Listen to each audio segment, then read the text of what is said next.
Okay, we should be good to go. I'm surprised y'all are here. Figured you'd all be asleep. Give us 10 minutes, maybe that'll be it.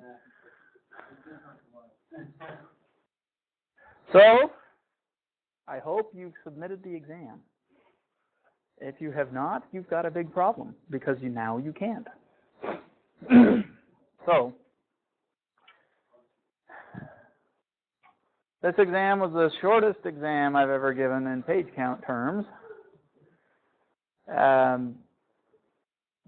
All but one of the problems you've seen before from prior exams. So hopefully you would have been able to just mildly tweak the checksum problem from your prior studying, and that would have been a solution to the checksum problem. Most of the questions, everything except for the Occam 2 question, but then again, I gave you the Occam 2 question as a suggested homework problem. So the first question, the doozy question on this exam, was a repeat from last year's midterm one, which I didn't give you. So anyway, that one you hadn't seen before. At least I really hope you haven't seen it before. Anyway, what I thought we'd do today is go over the solutions to the exam.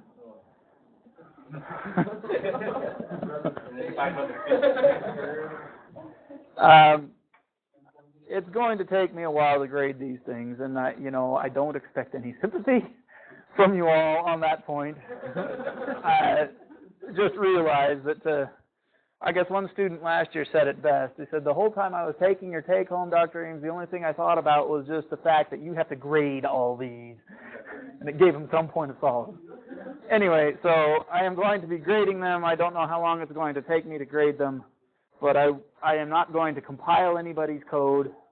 I'm a pretty good human compiler, so I will be compiling them myself in my head, figuring out if your solutions work. Figuring out what on earth were you thinking, and assigning points accordingly. So anyway, it might take me several days to get them done, but anyway, I'll do what I can. Anybody have any questions before we get started? You know how printf works now? A lot better than you. Okay, so first question on the exam was to implement file handling on the TS-7200. So the whole idea is that you've got a lot of data floating around in embedded systems, and sometimes you want to log it to a file, but you don't have a hard disk drive, but we do have a host. So let's suppose that our host system is deployed along with our embedded system in the field, and we maintain our RS-232 connection with the embedded system as it's deployed. So therefore now we have the opportunity to send data up to the host and have the host store it to a file. What we want to do is we want to make use of the existing routines for doing file handling, both for binary file handling and for text file handling. So we want to use fopen, fprintf, fwrite, fclose for managing files. We want to use file streams on the target. But we can't open files on the target, so we want to forward that up to the host. So the first point is that when you're looking at the, and I gave you some example code. A lot of people got confused about how am I supposed to modify this example code to make it work for file handling. This was just an example program of what I want this program to run on the host after you're done. You don't have to do anything with this code. Okay? This is just code that's here to say, here's the type of thing you should be able to do on the target once you've got your runtime library stuff implemented. So how do we do this? Well, we throw out the implementation of printf, and we throw out the implementation of fprintf and fclose, and we rewrite them all. Is that the right approach? No, definitely not. Okay, I have had some students try to take the approach of, well, I will just, if the user calls printf, I will upload the string sprintf and convert the data that they're trying to send as a string, and they send the command as a string and expect the host to be able to parse that and do the right thing with it. Anybody tell me why that won't work? Because then your host would have to compile the string it receives at runtime. You're going to run your compiler at runtime? Yikes, no. Okay. So why don't we just take the variables that are passed to the parameter as parameters to printf and send those to the host? So printf right here, so we've got, so like for example, fopen. We pass the first parameter, datafile.bin as a string, and another string that's the modes you're going to open it with. Why don't we just, inside fopen, delete the contents of the fopen function and just put in there some code that will upload two strings. The first string, which is the file name, the second string, which is the mode. Can I do that? Is that a good approach? How many of y'all like that approach? That's what I did. I really like it. Okay. How many of y'all don't like that approach?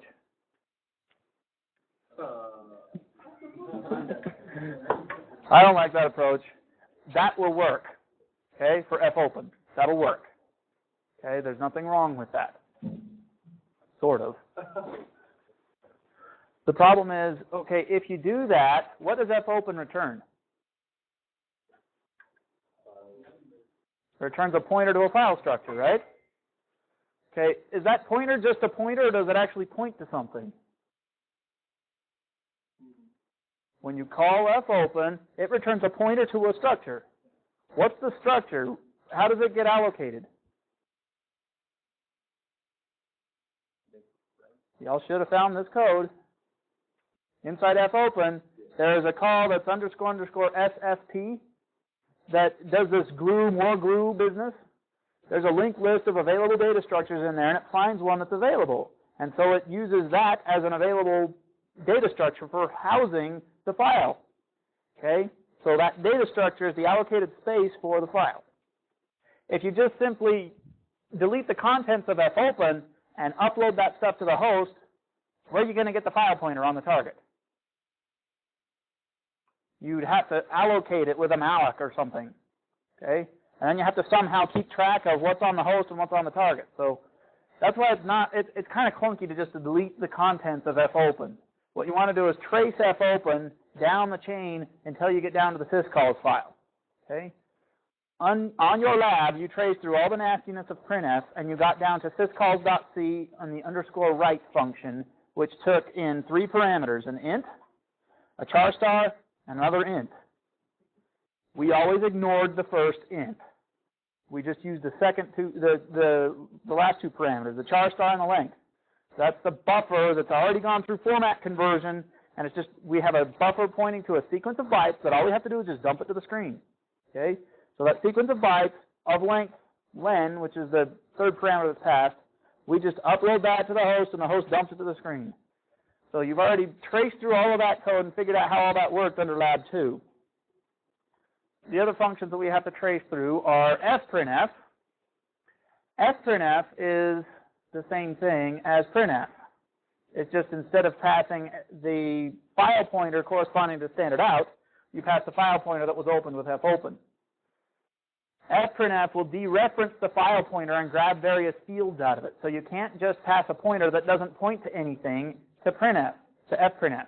Okay, so you have to have a structure that your file pointer that you return from fopen, it has to point to a real structure. Otherwise, when you dereference it, you're going to crash. Okay?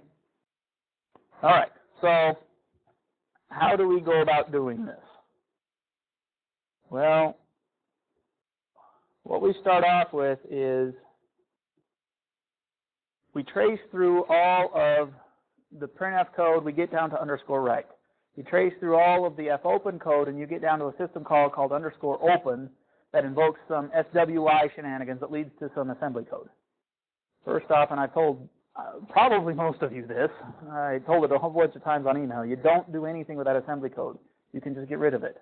Okay? This stuff doesn't work on our board. You also have fclose you call, and it tracks down to get to the _close file, all in the syscalls.c file. So what I was hoping that you would recognize is the fact that I used all of the existing printf.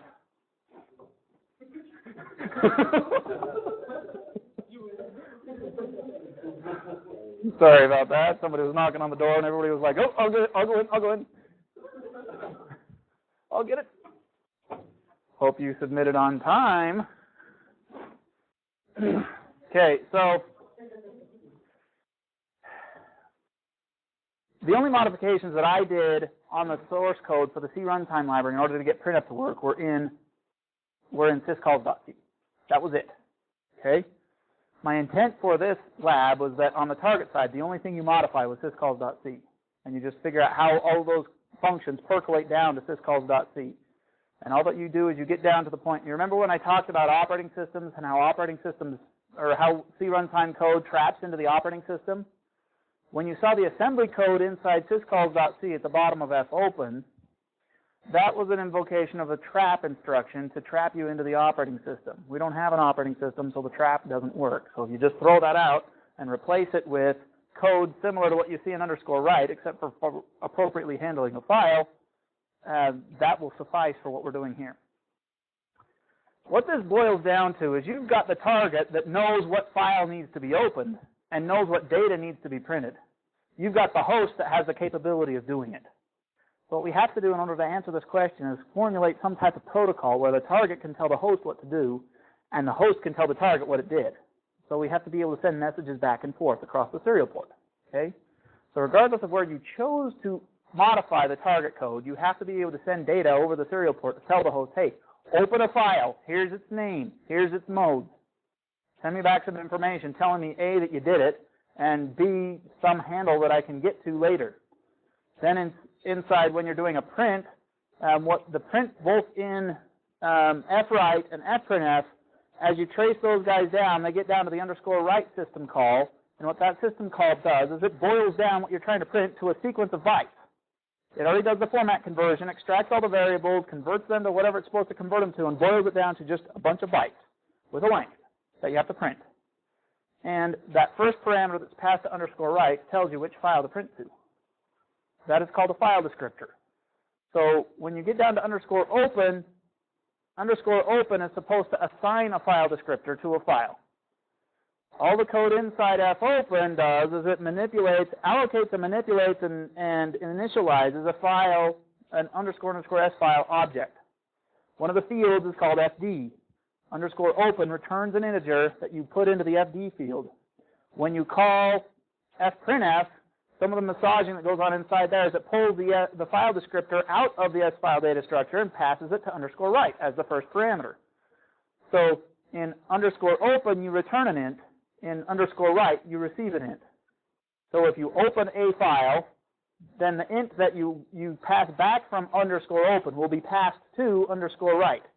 So this is how you can keep track of which file you're printing to. So therefore, all you have to do is just tell the host, open this file, give me a file descriptor. And then you pass that back up to all the rest of the implementation of fopen. Later on, when somebody calls fprintf, it passes you the file descriptor. You tell the host, here's your bytes, here's how many, and here's your file descriptor. Do a write. And then you wait for it to say, okay, I've written it. Then you go on. So what this boils down to fundamentally is data that you're passing back and forth. So how I went about implementing this is I defined a message structure. So this typedef struct, host message struct. So this is a message that you're passing back and forth from the host. So you have a message type, an int fd, this is the file descriptor, an int length, char star bytes. Okay, so this is a pointer to an array of bytes that you're either going to read from or write to or whatever, but this is data that's being transferred back and forth. I have this enum defined up here which says what's the type of message.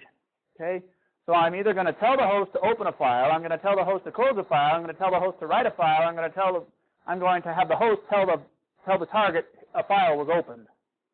Okay?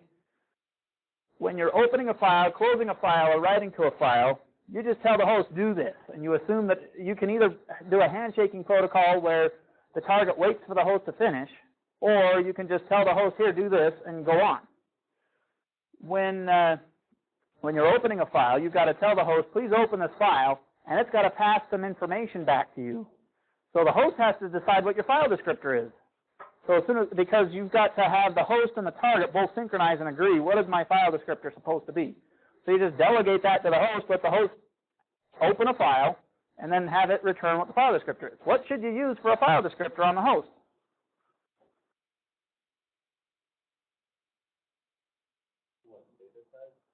Yeah, what is it? What should you use? It's an int. What int is it? Is it the file pointer? Nothing saying it can't be the file pointer. You can't dereference that file pointer on the target. But there's nothing saying you can't just use the file pointer as an integer and pass it around as an integer and pass it back up to the host in the underscore write and just cast it to be a file pointer. And then you can dereference it on the host. The number only means something when you're on the host, but you're not dereferencing it as a pointer on the target. How I took the approach on here is I didn't use the file pointer as the file descriptor. But there's nothing saying you can't do that. That saves some headache. But anyway, you've got this message structure where you say, I'm going to pass a message, I'm going to give it a message type, a file descriptor, a length, and an array of bytes. Okay. Here I'm showing the implementation of send message and get message. So these are functions that I call, these will work both on the host and on the target. So send message, I pass a message structure, and I'm going to invoke the send bytes function, which I've also written, that'll send bytes on the serial port. I've got this with preprocessor compile so that it'll work. If you call send bytes on the host, it'll call serial write. If you call send bytes on the target, it'll call put ch. Okay? But anyway, so this is just how you enqueue the message, send a byte, send size of an int, send size of an int, send from bytes, length bytes. Likewise with get message, we query the serial port using get bytes. Okay? So first things first, I define a message structure that I use for all the different types of inter-board communication, communicating between the host and the target. These are functions that I have that will actually implement the getting or the receiving of those messages. Okay, I have datacom.h. This defines get bytes and send bytes. Datacom.c implements those. And so I have this defined that says if def host, then I'm going to use the functions serial write and serial read. Otherwise, I'm going to use the target, and I've got to define these guys that are in the top of bootloader, and get ch and put ch, which are in the bottom of bootloader. And I've got the get bytes function here. It says if I'm the host, invoke serial read. If I'm the target, that's what this _out says, then use get ch. Okay? So all that this is doing is just using code that you already have from the other labs, and I'm just reorganized it a little bit. Okay?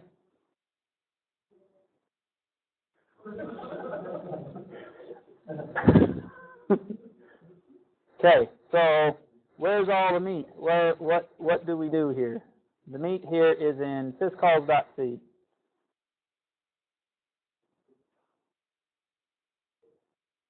Okay, here's open. Open is arguably the hardest one of these guys. So open is passed a path. That's the char array containing the name of the file and the path to the file that you want to open. It's passed an int that represents your flags. Now when you call fopen, you put RB in quotes. Part of fopen parses that string of RB, RB plus, and whatever, and it turns it into a bit field where you have different flags saying I'm reading, I'm writing, I'm truncating. All those other fields are accumulated into flags. So I define a few local variables right here. What we say is I'm going to allocate a message structure of size message because all the communication that I do between the host and the target are in terms of these message structures that I've defined. Okay? So I'm going to set the bytes field of the message structure. I'm going to allocate enough space on there. In this bytes field, I'm going to allocate enough space to hold the path. So what I'm doing is I'm tacking on an extra int plus the length of the path. Okay, then I set IPTR equal, I'm casting bytes to an int, and I'm copying the flag to the first 4 bytes of the message byte array. Now the reason why I'm doing this int business right at the front is because my message structure doesn't have enough space to hold the flags. It just has enough space for the string, a file descriptor, and a length. So I've got to pack the flags int into the sequence of bytes. So this is what I'm doing to just pack that into the sequence of bytes. Okay. And now Allowed to call malloc. Yeah, I told you couldn't call malloc, didn't I? Yeah. All right. I lied. I get points off right here. Okay. So CPTR equals address of IPTR1. You copy, using stir copy, the path into the message that you're going to send. Okay, you set the message type as open file. And then I calculate the length of the message as the length of the path that I'm sending and an int. And then I set the file descriptor equal to -1. The reason why I set the file descriptor equal to -1 is because I'm not using a file descriptor when I'm opening a file. I plan on later receiving the file descriptor. And then I just call send message, which just uploads it to the host. Now, because I'm opening a file, I've got to wait for the host to send something back. So I call clear message, which dumps all the contents of this out, and it frees the allocated space. Then I call get message, which will wait until the host sends me a message. I get that stuff, put it into my array. It'll allocate the bytes array as necessary and populate it. Okay. So then I expect a message return type of file opened. If it's not, then I'm going to exit because I've lost synchronization with the host. The file descriptor is the file descriptor that the host tells me it is. So it's going to pass a message to me telling me what the file descriptor is. And as soon as that's done, I clear the message, I free the message structure, and I return the file descriptor. Okay? So there's open. Write. Okay, so close. With close, all that I do is I just package up a message structure by mallocing it, saying close the file. I tell it which file descriptor. That's passed as an int to underscore close. Set bytes equal to null, send the message, clear the message, free the message, and return 0. So I just tell the host, please close the file. Exit, you didn't have to worry about. Kill, you didn't have to worry about. SBERT. Well, I think write is right here. Okay, with underscore write, we're past 3 parameters, the file descriptor, a pointer to the data that we're going to write, and the number of bytes that we're going to write. Okay, so I malloc a structure, I tell it the type of message that I'm going to write is write file. I say bytes equals pointer, length equals len, the file descriptor equals file, and I send the message. Life is good.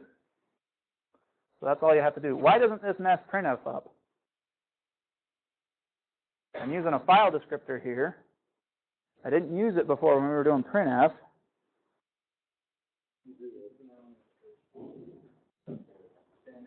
So all that we have is the file descriptor is going to be file descriptor 1, which is standard out.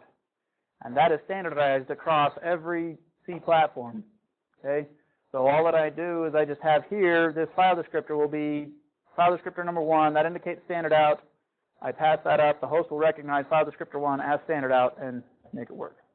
If you didn't know that part, that wasn't necessary. You could have just put in a special flag in there that says this, should be going to standard out.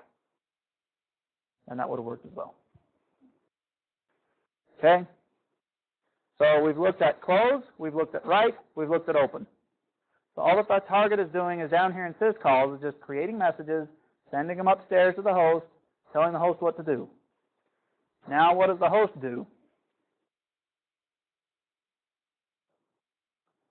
Okay, so what the host does, it just has this fun little switch statement. So here's main, it loads the program, and then it calls term.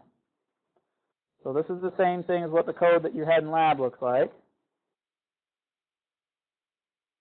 Up here in the term function, we've added a whole bunch of stuff. Okay, the whole bunch of stuff is right here. We want to be able to maintain this connectivity with the board where we query to see if somebody's typing anything, and if somebody's typing anything, we download it to the board. And then when we download it to the board, that's what we're doing here with the serial write. We check to see if there's any key been hitting the keyboard buffer. We get all the characters that have been hitting the keyboard buffer, and then we write them down to the board. Then we execute a read statement. We read data into buffer. And as soon as we're done with this read statement, we're going to assume that any data that's come up from the board is going to be in the form of a message. Because I told you can assume that the C runtime library is doing all of the output. So the only output is coming from printf, fprintf, fwrite, fopen, fclose. All of that stuff, that's the only sources of data coming up from there. And we've changed all of those guys to use the message structure. So any data coming up from the serial port had better be a message structure. So we just assume that here. So we just say that we declare a message pointer called response, a message pointer called MSG. We point our MSG to buffer. Okay? So this is already allocated space. We just point message to buffer. And then we've got a couple other local variables that I enter into a switch statement. So the message indicates one of several operations that need to occur. Those operations are those enums in the message header. Open a file, close a file, write to a file. So I'm going to have a switch that keys off of message arrow type. Okay? So the type of message is either open file or down here is close file. So what happens when the target tells us to open a file? Well, all I have to do is parse the message in the way that the message was packed on the target. So I'm going to point flags pointer pointed to the base of bytes. If you remember, what I did is I took the file name, I allocated the first 4 bytes of that thing as an integer representing the flags. So I'm going to say flags is star flags pointer. Path pointer is a pointer to the bytes indicating the path. I'm going to point this pointer to 1 int off of the base of that. So 4 bytes later. Flags pointer is a pointer to an int. So the first slot off of that using array syntax just points me 4 bytes off of the base address in that array. So I've got flags pointer pointing to the base of it, path pointer pointing to 4 bytes later. Okay. So then I call open file passing path pointer and flags, and that returns FD. Open file is a function that I wrote that's in this file, and I'll show you that in a second. So all that I'm doing is I'm just going to open this file. I've got to convert flags from an int back to quotes RD, RB, WB, or whatever that is. So, but as soon as I open the file, this thing will decide what the file descriptor should be, and it'll return it to me. Then I'd create a response message by allocating the response message. I populate the fields of the response message saying that the FD is the file descriptor that open file returned. The message type is file opened, and then I just execute serial write the response size of message, and I send the response message down, and I free the response message. Okay, so when the target asks me, the host, to open a file, it passes me a message, I parse the message, open the file, get a file descriptor, and send that file descriptor back down.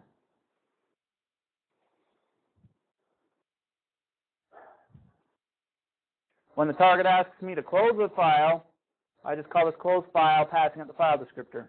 When the target asks me to write a file, I call this write file function that I've written. It's up here in the file, up in here in the source file. I pass it the file descriptor, the length of the message, and the number of bytes to, or the length of the bytes and the byte array, and that writes to the file. Okay, so open file is right here. It's passed the path that I'm going to open to and the flags. So here's where I had to do some shenanigans here to dig into what are those flags.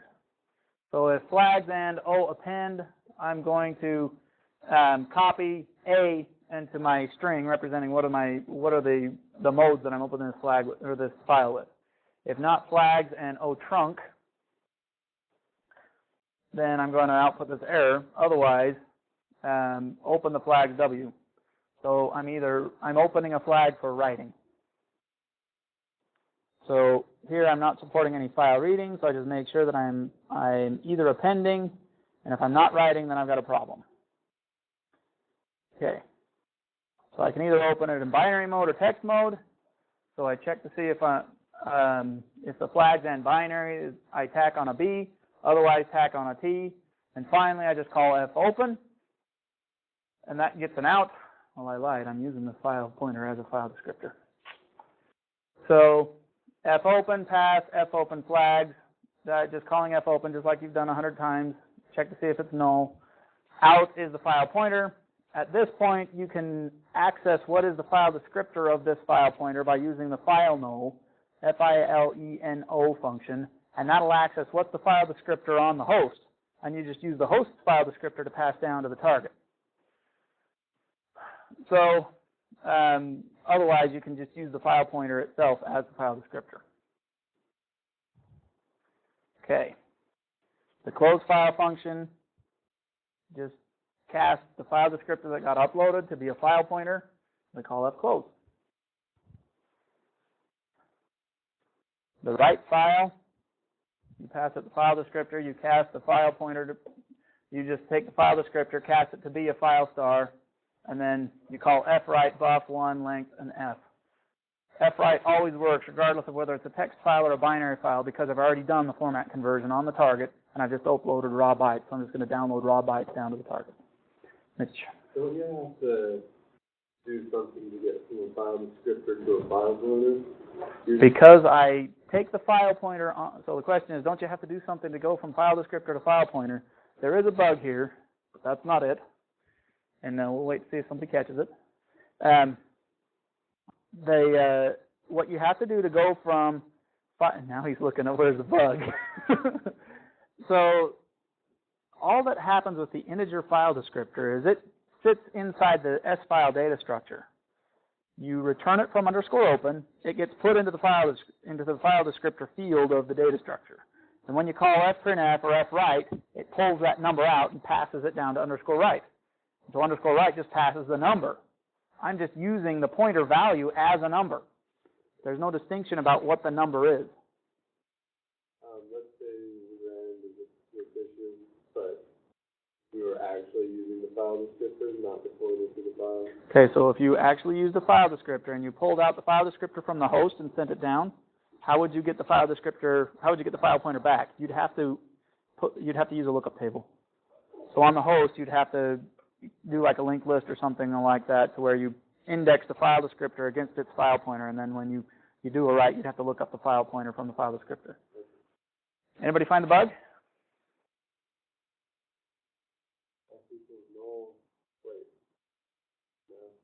What if I print the standard out? What's it going to do? So if I print the standard out, _write on the target is going to tell me the file descriptor is 1. I'm going to cast the value 1 to be a file pointer here. Then I'll attempt to dereference it, and I will get a segmentation fault on the host.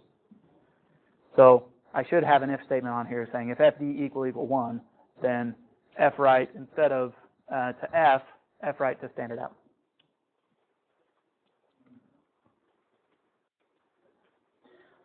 Okay, so there's writing, closing, opening files. That's all you got to do. So the hope on this question, I gave this question out last year, and anyway, we'll see how it goes. The hope is that if you would have done Lab 2 very thoroughly and understood what the purpose of syscalls was, you would have understood that, okay, all I have to do is just delegate inside syscalls back up to the host, and the host can take care of all that stuff. And then it falls apart pretty easily from there. I agree that was a whole lot of sorting code, and my intent was that you'd be spending the majority of your time on this problem. Because problem number 2 is a repeat. This was on the 2006 midterm. The only thing I changed on this is, number 1, instead of targeting the TT8, you're targeting the TS7200, and instead of doing a running sum, you're doing a running XOR. So this one should have been easy. It gave a lot of people fits. Modify the loader code from Lab 1 to calculate and check a checksum. Your checksum is a 32-bit number that is calculated by taking the bitwise OR of the bytes of the program in 32-bit chunks. Download the checksum to the target side of the loader, recompute the checksum on the target, and compare the target side checksum with the host side checksum. If they do not match, send a message back to the host indicating that the program loading failed. On the host, if the program fails to load, attempt to load the program again. If it fails a second time, report failure to the user and exit. Make sure you show the modifications to both host and target side of the loader. Okay, so the whole point of a checksum is we assume that communication between computers sometimes messes up. And we want to be able to detect when that communication messes up. Right now, under our current lab infrastructure, we support no checking. Checksums are not completely foolproof, especially as we're calculating them. There are times where you can get errors occurring in certain patterns, and it will result in saying your checksum matches, but your checksum doesn't really match because you do, or your checksum does indeed match, but you might have had transmission errors. But for the most part, this is better than what we're doing, which is nothing. So the idea is we're trying to find when noise or solar flares or something happens that causes bits to flip in the data that we're transmitting. So how do you do this? Well, you've got to calculate a checksum on the host. You've got to calculate a checksum on the target. How do you calculate a checksum? Well, if this were, instead of XOR, if this were sum, what you would do is you would treat your input program like a big array of integers. And you put a big old for loop in there. You figure out how long the array of integers is, how many ints it's composed of. And you say for I equals 1 to length, I plus or sum plus equals ARR sub I. So you just run through all the elements in that array and you sum them all up. Well, for the XOR, instead of doing a running sum, you do a running XOR. So instead of saying sum plus equals this and this and this, you effectively do sum XOR equals ARR sub I. The question is, how do you get that program to be a big monolithic array of integers? Well, you can either do it literally or you can kind of do it on the fly. The literal way of doing it is you call the fsize function that's in bin2FLD. You figure out how many bytes are in your file. Okay?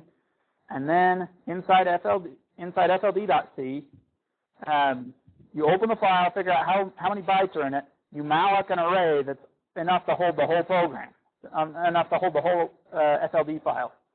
And then you do one fread statement, which reads the whole sucker in all at once.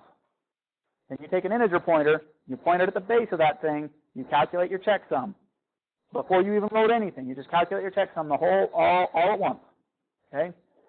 Then you point a char pointer at the beginning of that, and you load the program just like normal. So instead of all the fgetC's, what you do is you just rewrite an fgetC saying grab byte, and wherever you were grabbing a byte before, you just you use grab byte to grab a byte from your array, and you iterate through that array byte by byte. Okay, so host side is pretty straightforward. The problem that you run into is on the target side. That you don't have really this ability to allocate a big massive array to hold the entire program that you're downloading all at once. Now you may take issue with that and say, wait a minute, Dr. Eames, we have the load address. Starting at the load address pointer, we load the whole program. And so you can just point an integer pointer at the load address, increment through it, and calculate the checksum. The problem is that does not take into account the size bytes. Okay? So if you remember the FLD format, we have a size byte followed by a packet of data bytes. A size byte followed by a packet of data bytes.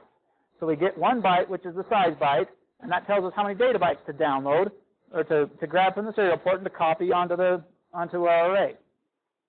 We're checking for transmission errors. We need to check if the size bytes get corrupted on there, as well as the data bytes that we're uploading into our data. So the approach that I took for that, I think you'll like this. This is pretty slick. Okay, so this is my bootloader. I've declared two global variables, checksum and host checksum. All this stuff is the same. You get the location, the entry point. Okay, yeah, I've put a while loop here that says while not done, and I've initialized done to 0.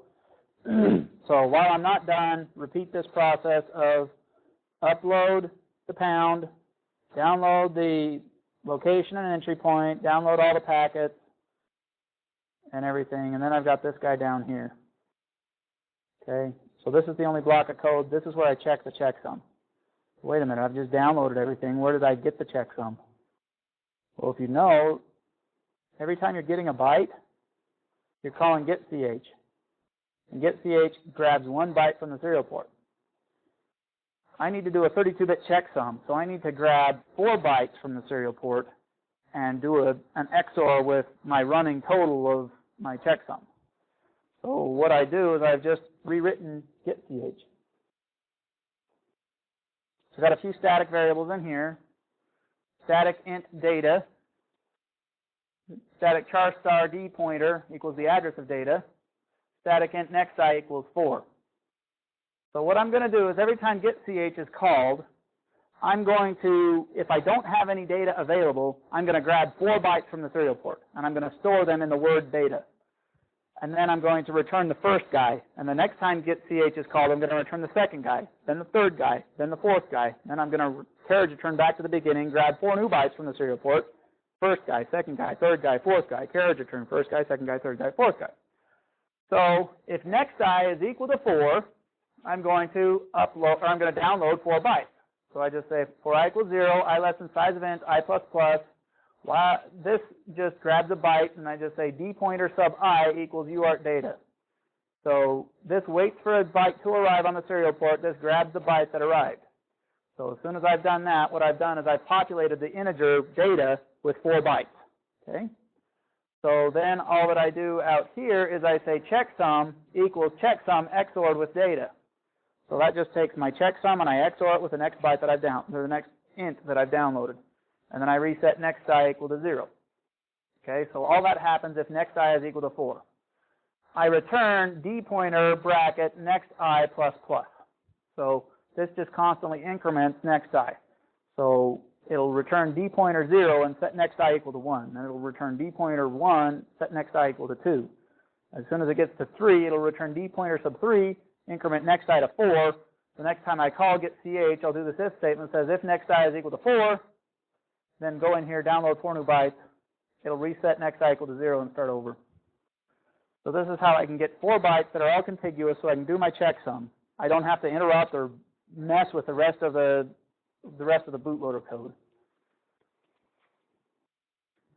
Okay, then here I'm just downloading the host side checksum last after I've downloaded the whole program before I come down here and jump to my result. So I say char star pointer equals the address of host checksum. I call this getch 4 times to get 4 bytes of the host checksum. Then I compare host checksum against my calculated checksum. If they're the same, then I'm done. Otherwise, reset the checksums, and I go back up to my while loop, and I repeat the process. So the target side bootloader is just going to forever accept a new program to download if the checksums don't match. On the host side, I take care of downloading it once. Did it match, yes or no? Download it again. Did it match, yes or no? I suppose what I'm missing here, yeah, I've got a bug. I've got to upload a byte saying, yeah, this checked out. Or no, this didn't check out. But anyway, -1. Okay. So That's basically the solution for problem 2.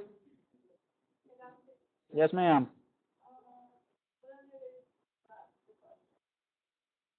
Oh, thank you.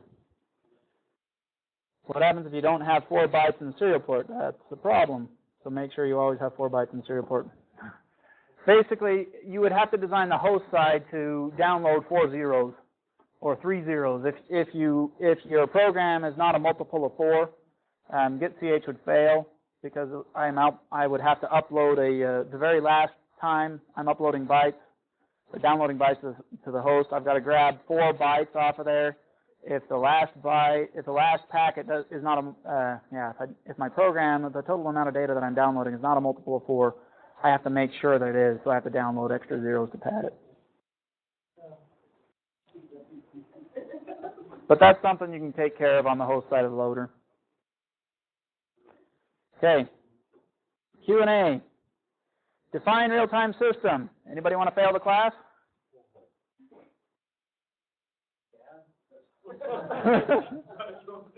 So, if you omitted this, that's grounds for failure. If you didn't regurgitate the definition that I told you had to memorize, that's grounds for failing the class. I hope you put down the definition that I gave you. Anybody care to regurgitate? A computer-based system whose depends not only on the result, but on the time on which the result was produced. Yep, okay. Why does the ARM processor have a separate stack for interrupts? Buffer overflow attacks. If you didn't have 3720, I wouldn't hold you to that one. It's to make sure your interrupt doesn't have to mess around with your regular program. It's to keep things separate. Is it safe to have a function return a pointer to a static local variable? Yep. Is it a good idea? Why not? So the whole point of it being static is you're trying to hide it from the rest of the world. You're exporting it by returning it. So you're kind of pulling the pants down on the information hiding principle. Okay, what is the difference between a multiply defined symbol error and a variable redeclaration error? I talked about these in class.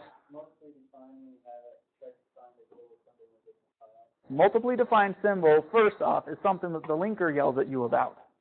It's where you've got 2 symbols that are defined somewhere. And the linker says, you've got 2 of these. You can only have 1. So if you have 2 global variables, and they're both declared, they're both initialized, and they're both in separate locations, they'd have to be defined in separate files. But if you have 2 global variables of the same name, or 2 functions of the same name, the linker's going to say, you can't do this. Tony? The compiler only sees 1 file at a time. Okay, so if you have 2 variables that are defined in the same file, then you get this one, variable redeclaration. So you're saying the compiler sees 2 declarations of the same variable, and the compiler yells at you about it. So the biggest difference here is who tells you this. Compiler tells you a variable redeclaration error, and the linker tells you a multiply defined symbol error. All right. Why is it poor practice to put a variable definition in a header file? Well, because you're going to get a multiply defined symbol error. Because the point of a header file is that you include it in multiple source files. Okay? If you have a variable definition, not a forward declaration, but a variable definition in a header file, and you include that header file in 2 different source files, you compile both those source files, link them together, you will get a global variable that's defined multiple times, and the linker will tell you multiply defined symbol. Anybody think of a way you can fix that if you want to put a variable declaration in a header file? You can define it as static, or you can just tack an extern on the front. But if you tack an extern on the front, you have to define it somewhere else. You have to have one absolute definition of it. Discuss 3 features found in modern programming languages which are lacking in C, which are particularly suited for real-time system development. Briefly justify your answers.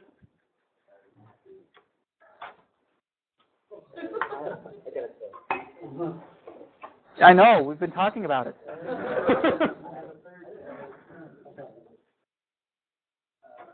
Is object-oriented programming?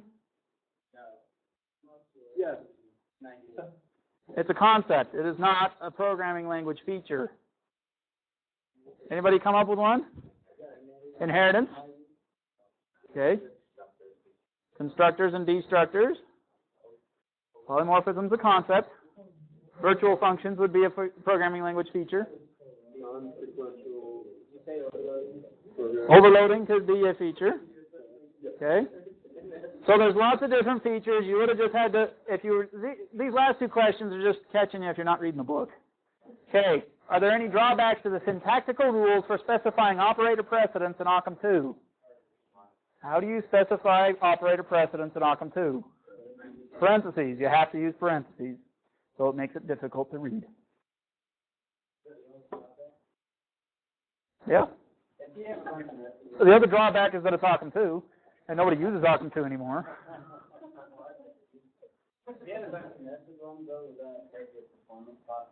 Nested ones, what?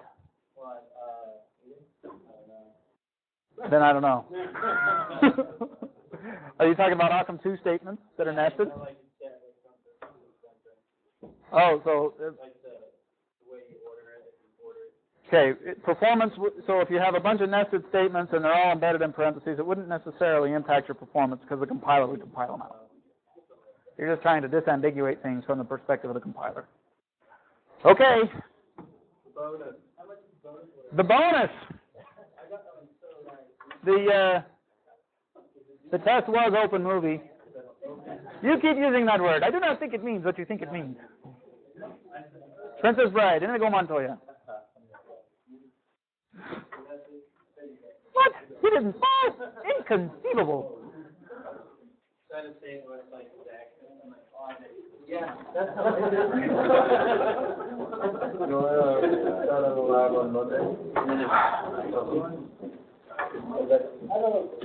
So last year I gave this exam. When I gave the exam, I had extra problems. I gave one more problem. It was hard.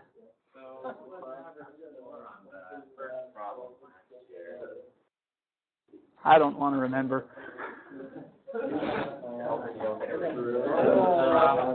Curve is a good thing. Okay. Then you're wrong. Oh, I always give partial credit. how much question? I have no idea. It depends on what I come up with. I decide how much everything's worth as I grade the test.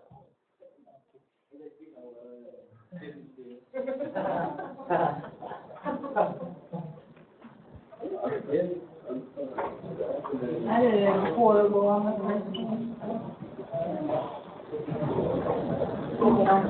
Sorry.